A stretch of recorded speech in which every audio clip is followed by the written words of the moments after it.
de Chile, que nos va a hablar de grupo casi-diedral como grupo de automorfismos de superficie de Riemann. Buenas tardes, gracias por esta presentación, Matthew, y muchas gracias al comité organizador por permitirme esta oportunidad de formar parte de esta nueva edición del encuentro de geometría compleja y dinámica holomorfa. Es bien sabido que las superficies de Riemann ocupan un lugar especial en la geometría, tanto histórico como por encontrarse en un punto de intersección donde concurren la geometría compleja, la geometría algebraica y la geometría diferencial, por lo cual, mi charla tiene como título el día de hoy el grupo cuasi-diedral actuando sobre la superficie de Riemann. Entonces, reflejemos un poco sobre la definición que es una superficie de Riemann. S es un espacio topológico Hausdorff conexo junto con una estructura compleja, es decir, una colección a la cual llamaremos atlas, que está conformada por cartas, donde los U de alfa son subconjuntos abiertos de S y además esta colección forma un cubrimiento abierto del espacio topológico S y los phi de alfa son un homomorfismo entre U de alfa y un subconjunto abierto del plano complejo C. Además, hasta acá hemos dado propiedades topológicas a este espacio, tendremos también una compatibilidad holomorfa, y es decir, que si yo tengo, como vemos acá en el dibujo, dos de estos subconjuntos, y vemos que su intersección es no vacía, esto va a ser un abierto, que mediante el homomorfismo phi de alfa, phi de beta, va a ir a abiertos del plano complejo, lo cual también va a ser un abierto. Entonces, al considerar la composición, esto va a ser un homomorfismo al cual le daremos la condición de que sea una función holomorfa. A esta colección le estaremos pidiendo también que sea una colección maximal, pero gracias al lema de SOR, tenemos como consecuencia que dado un atlas cualquiera, este está contenido en un único atlas maximal. ¿Ok? Otras observaciones que tenemos en la superficie de Riemann es que por el teorema de Radon, toda superficie de Riemann conexa es segundo numerable, lo cual es una condición importante para la triangularización de una superficie de Riemann. Además, como consecuencia de las ecuaciones de Cauchy-Riemann, se tiene que cada superficie de Riemann es una superficie orientable. Y además, de acuerdo a la clasificación de superficies compactas orientables, se tiene que cada superficie de Riemann compacta es diffeomorfa a un G toro para algún entero G mayor o igual que 0, donde a este entero lo llamaremos el género de la superficie. Ejemplo de esta superficie, si nos tomamos un subconjunto no vacío conexo del plano complejo y a este lo dotamos con la topología inducida, esto va a ser un espacio de Hausdorff, tenemos que es conexo, va a ser segundo numerable, y si a esto lo dotamos de la estructura compleja provisto con la única carta, la identidad, entonces tenemos que esto va a ser una superficie de Riemann. Casos particulares de esto son el plano complejo, el disco unitario y el semiplano superior. Todos estos van a ser superficies de Riemann. Otra definición que necesitaremos para entender un poco es, ¿qué es un automorfismo? ¿Qué son los automorfismos de las superficies de Riemann?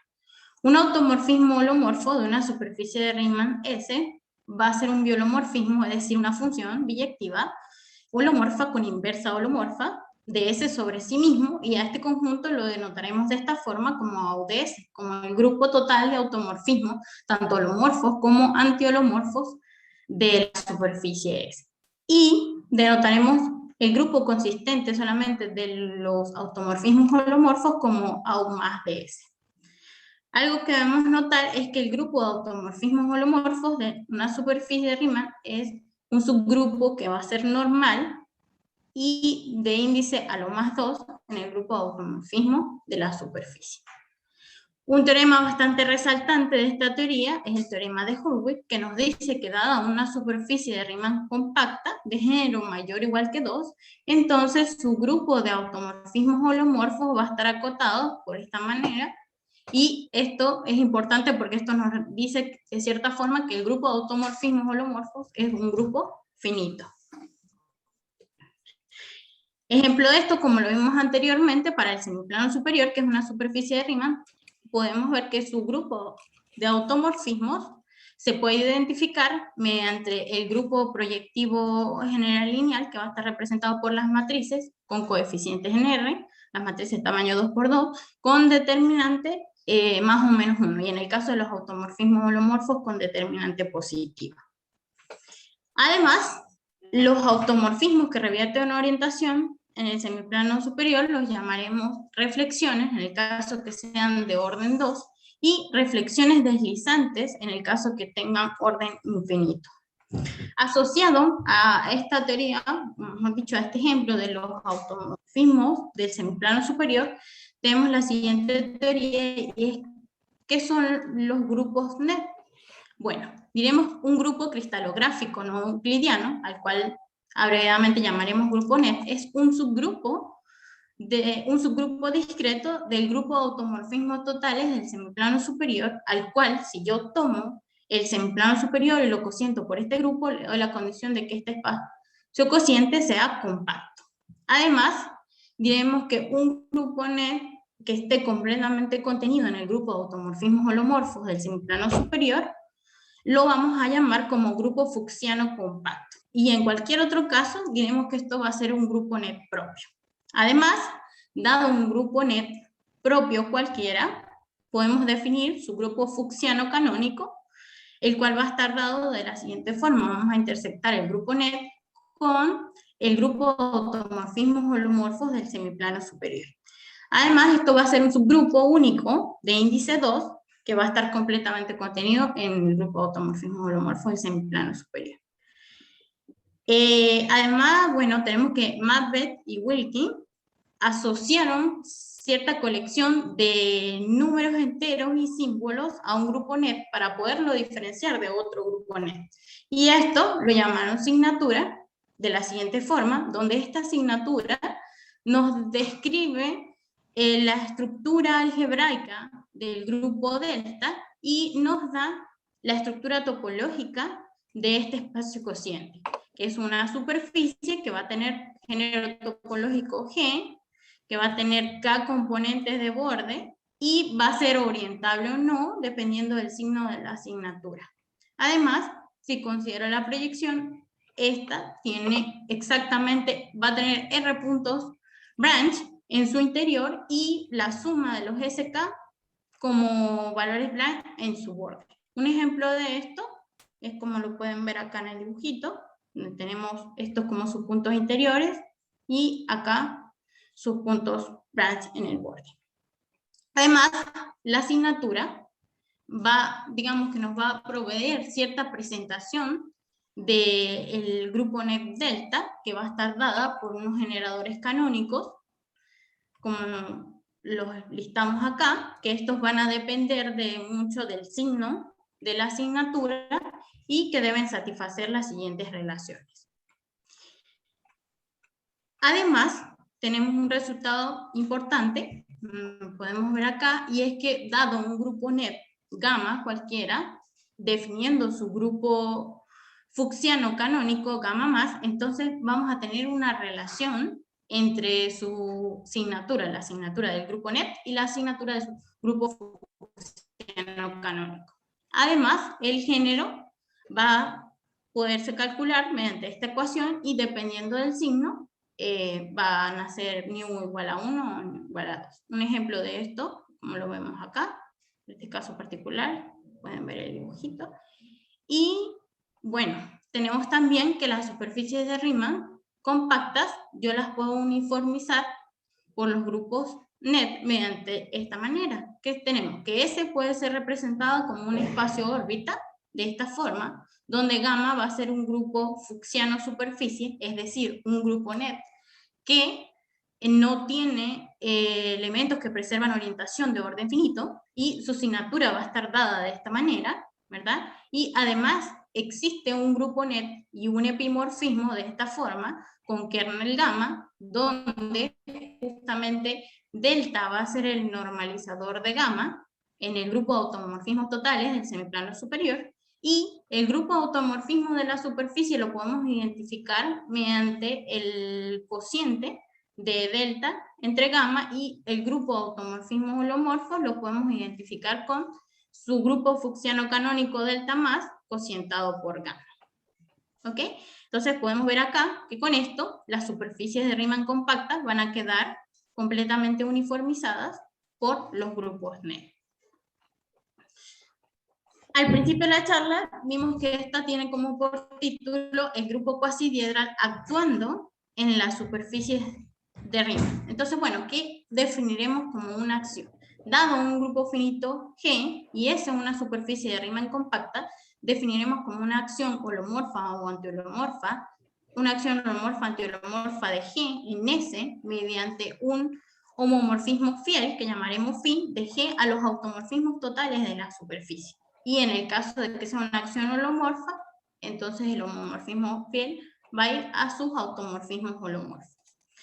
Un teorema resaltante de esta teoría es el teorema de Greenberg, que nos dice que cada grupo finito actúa de manera holomorfa en una superficie de Riemann compacta. Además, podemos observar que si G es un grupo finito que tiene un subgrupo H de índice 2, entonces si yo tengo una superficie de Riemann compacta y una acción holomorfa, antiholomorfa nu, entonces, ¿qué pasa? Que la imagen de nu va a satisfacer estas condiciones, la imagen de H bajo nu va a satisfacer estas condiciones, ¿ok? Además, tenemos ciertas acciones particulares, como lo son las acciones puramente no libres, y es que, dado una superficie de Riemann S y G, un subgrupo de automorfismos holomorfos, ¿verdad?, de la superficie, diremos que esta acción es puramente no libre si cada elemento de G actúa con un subconjunto no vacío de puntos fijos, a los cuales llamaremos también, es conocida como una GPN acción. Además, se tiene que cada grupo finito actúa puramente no libre en alguna superficie de Riemann compacta. Un ejemplo de estas acciones puramente no libres es si nos damos este grupo cíclico, el cual va a actuar de manera puramente no libre en la esferita. ¿Ya? Luego, todo esto da lugar al problema de géneros minimales, que es, bueno, dado un grupo finito, diremos que el problema del género minimal consiste en hallar el menor género de una superficie de Riemann en la cual G actúa. Este problema puede ser estudiado de muchas maneras. Todo esto va a depender de las propiedades que tenga la superficie o de cómo sea la acción. Entonces, para esto podemos definir la siguiente terminología. Diremos que un grupo finito, o sea, el género simétrico de un grupo finito G, el cual denotaremos de esta forma, ¿verdad?, va a ser el menor género topológico de una superficie de Riemann compacta para la cual G tiene una acción holomorfa. Además, definiremos su género simétrico, el cual denotaremos de esta forma, de un grupo finito, al menor género topológico de una superficie de Riemann compacta para la cual G actúa de manera holomorfa antiholomorfa. Y podemos definir su género simétrico hiperbólico, el cual denotaremos de esta manera, como el menor género topológico de una superficie de Riemann compacta con G mayor o igual que 2, para el cual G tiene una acción holomorfa antiholomorfa, pero esta necesariamente admite automorfismos antiholomorfos. Y por último, definiremos el género simétrico puro de un grupo finito G al menor género topológico de una superficie de Riemann compacta para la cual G actúa de manera holomorfa y puramente no libre. ¿Ok? Bueno, y con todo esto podemos ver el siguiente ejemplo, y es que el género simétrico de un grupo finito va a ser igual a 0 si y solo si G es isomorfo a algunos de estos grupos acá listados, y además el género simétrico fuerte y el género simétrico van a coincidir si y solo si G no tiene un subgrupo de índice 2. Es decir, G no puede actuar con elementos revirtiendo orientación.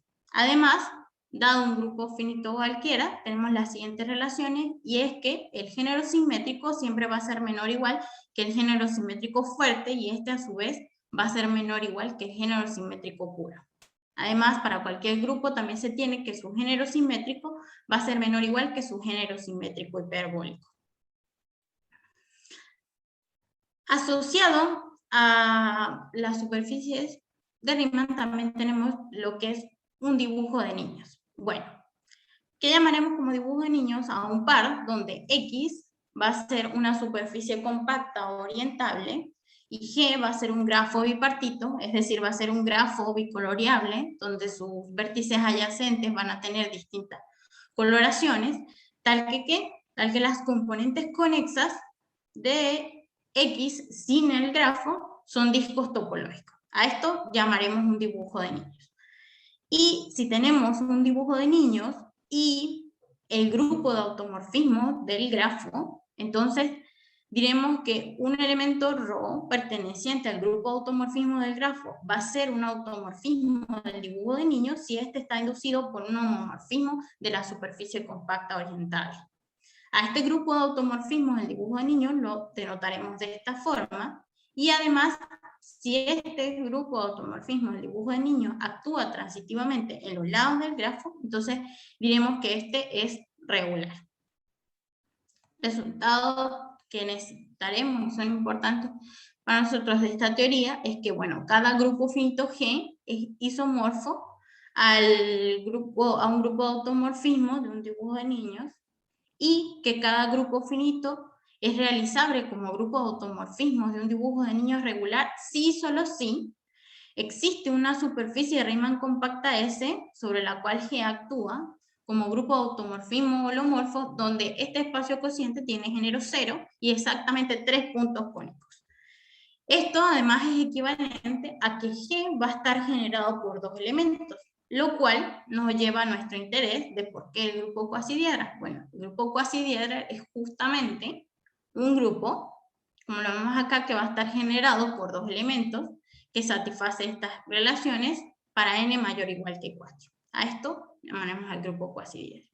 Este grupo es un grupo no abeliano de orden 2 a la n, donde cada elemento tiene una representación única de esta forma para IJK, y además también para cada entero IAK podemos calcular el orden de los elementos de esta forma, de esta manera, y para los elementos de la forma Y por X con elevado a la I, y dependiendo si I es par o impar, tenemos que van a ser 2 o 4 subórdenes respectivamente.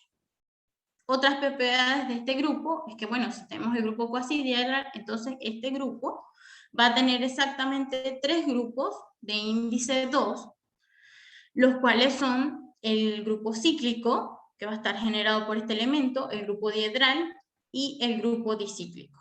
Además, calculamos el número de involuciones del grupo cuasidiedral y es 2 a la n-2 más 1, y se puede ver que el número de involuciones de los subgrupos cíclicos y dicíclicos es 1, y algo que es importante y nos va a servir más adelante es que el número de involuciones del subgrupo diedral, dado por estos elementos, justamente coincide con el número de involuciones del grupo cuasidiedral. Además, tiene exactamente 2 a la n-2 más 3 clases de conjugación, donde sus representantes los podemos ver en esta tabla. Y bueno, así tenemos el primer resultado, y es que, bueno, dado un entero n mayor o igual que 4, y S es una superficie de Riemann compacta, admitiendo al grupo cuasidiedral como un grupo de automorfismos holomorfos que actúa de manera triangular, entonces este espacio cociente tiene signatura de esta forma, y S va a ser de género 2 a la n-3. Además, se puede ver que S se puede representar por una curva hiperelíptica dada con esta ecuación, con X y Y automorfismos, tales que el grupo generado por X y Y va a ser isomorfo al grupo cuasidiedral. Por el corto tiempo no les daré la demostración de este teorema, pero les hablaré un poco de ciertas consecuencias, y es que, bueno, anteriormente Miles y Zingerman habían calculado ya antes el género simétrico fuerte del grupo cuasidiedral, el cual es 2 a la n-3, pero nosotros con este resultado nos dimos cuenta que la acción era puramente no libre, es decir, cada elemento tenía puntos fijos. Entonces, Con esto se puede probar que el género simétrico puro del grupo cuasidiedral va a coincidir con su género simétrico fuerte. Y otra consecuencia es que vimos que, bueno, con esta asignatura, que cual va a ser única, entonces el grupo cuasidiedral se puede realizar como un grupo de automorfismo de un dibujo de niños regular, como lo vimos como consecuencia de los resultados que vimos anteriormente.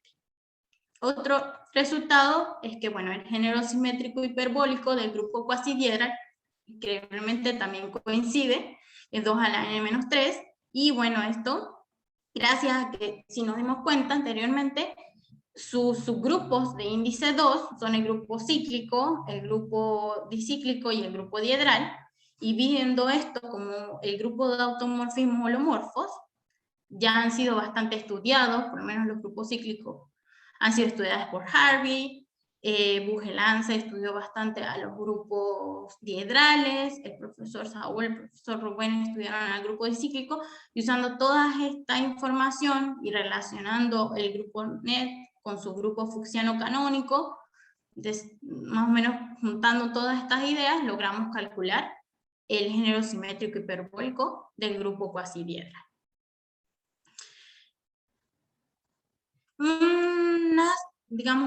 Una superficie de Riemann bastante resaltantes son las superficies de Riemann pseudo-reales, las cuales son superficies de Riemann que admiten automorfismos antiholomorfos, pero no automorfismos antiholomorfos de orden 2. Entonces a esto llamaremos una superficie de Riemann pseudo-real. Y en el caso que una superficie de Riemann admitiera automorfismos antiholomorfos de orden 2, entonces llamaríamos a esta una superficie de Riemann real. Un ejemplo particular de esta superficie es que, bueno, para una superficie de Riemann de género 2, a la cual le asociamos esta curva algebraica, con grupo de automorfismo phi, donde phi es un automorfismo antiholomorfo de orden 4, entonces esta curva algebraica no admite automorfismos antiholomorfos de orden 2, por lo cual esto va a ser entonces una superficie pseudo-real. Además, anteriormente vimos que las superficies de Riemann pueden ser uniformizadas por los grupos NET. Entonces, al ver la identificación, tenemos que su grupo de automorfismo holomorfo, al no admitir automorfismos antiholomorfos de orden 2, ¿verdad? Entonces, ¿qué se tiene? Que delta va a ser un grupo net cerrado, el cual no va a admitir reflexiones porque son elementos de orden 2, que no preservan orientación. Resultados de esta teoría, más resaltante que, bueno, para cada entero G mayor o igual que 2, existe una superficie de Riemann pseudo-real de género G, y que el orden del grupo de automorfismos totales de una superficie de Riemann pseudo-real va a ser divisible por 4, y que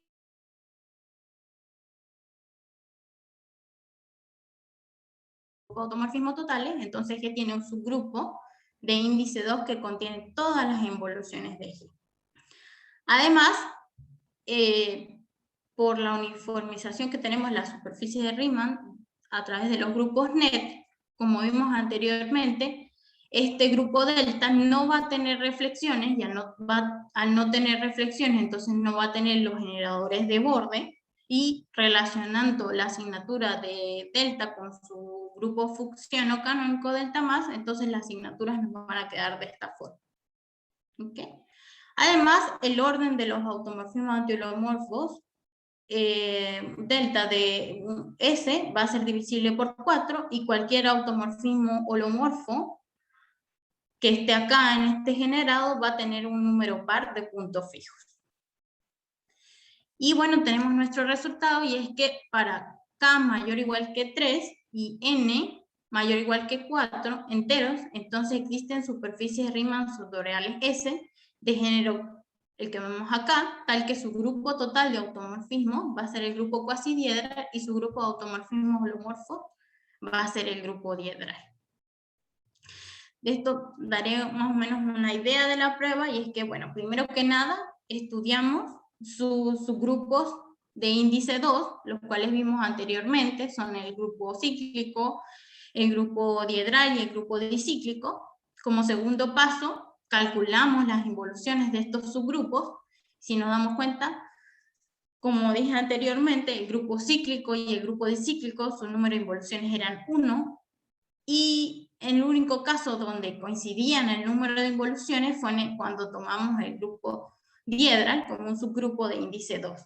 Así, entonces, tomando este como nuestro grupo de automorfismos holomorfos, y podemos considerar el siguiente grupo, NEC, donde K es mayor o igual que 3, nos damos cuenta que los elementos elípticos van a tener orden 2, y el grupo diedral pues, es generado por involuciones, puede ser generado por involuciones, y nos damos el siguiente bimorfismo, cual podemos construir de esta manera, donde si gamma es el kernel de tita, entonces gamma va a ser un subgrupo libre de torsión contenido en el grupo fucsiano canónico delta más, y la superficie de Riemann compacta cuasi diedral como un subgrupo de automorfismos de la superficie, con el grupo diedral un subgrupo de automorfismos holomorfos.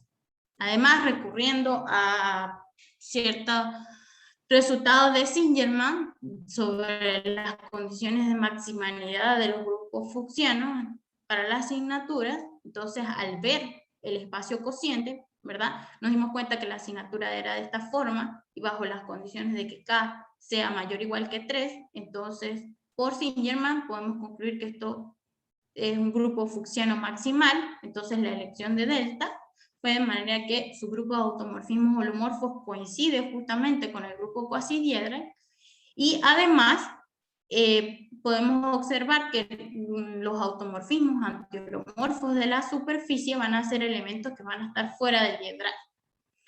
Y estos elementos justamente van a ser elementos que no tienen orden 2. Entonces, por lo tanto, ese va a ser una superficie pseudo-real. Además, uno puede notar que estas superficies pseudo-reales son no hiperelípticas, y todo esto pues asociado a su cuerpo minimales de definición, y pues sería algo interesante estudiar las ecuaciones que representen estas curvas. Y bueno, esta fue toda mi charla. Muchas gracias por su atención.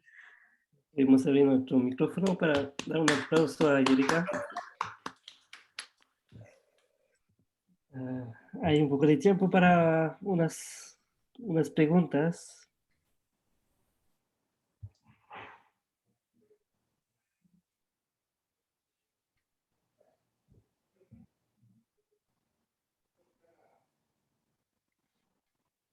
Pues si no hay muchas preguntas, ya que fue bastante claro, damos otro aplauso a Erika. Gracias.